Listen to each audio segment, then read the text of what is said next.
Well, it's time for my reflections for today, and if you've been watching the show for a while, you've picked up that from time to time during my reflections, I'm actually referring to the tweets that I put out on Twitter on my handle @AlonRaiz, or the more in-depth version on Instagram at the same handle, AlonRaiz.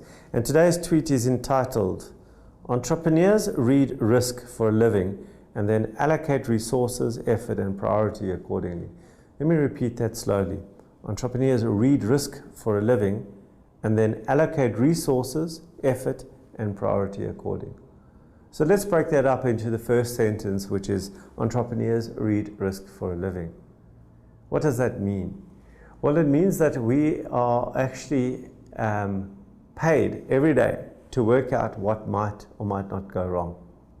Who will probably leave us so that we can make plans, which clients are in jeopardy, what's happening in the macro economy out there, is the rand going to go up or go down? If we make this decision, what are the unintended consequences of making that decision? If we don't make a decision, what are the unintended consequences?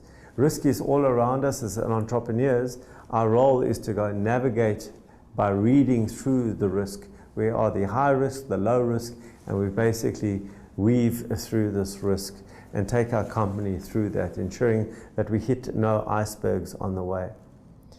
And then once we understand risk, the second part of what we do is that we have to allocate resources as entrepreneurs. That's our role as entrepreneurs, to allocate resources, money, capital, people, whatever the case may be. That's our job, is to allocate those. And some might go to defending certain risk, and the balance might go into other areas. It also, our role is also, where do we put our effort? Do we put our effort now in opening up new branches in a new country, or do we put more effort in defending our local branches? And then finally, our role is then to prioritize. And to prioritize what is first, what's second, and what's third. But if you think about all the things I've spoken about, the resources, the effort, and the priority, they actually are always informed by risk, because the risk out there has to inform how we are prioritizing. If a certain risk is increasing, we will change our priorities.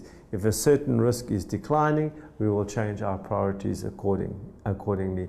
And the same is true, of course, for the reverse, which is opportunities. And that, of course, is what we love to do, is to identify these opportunities.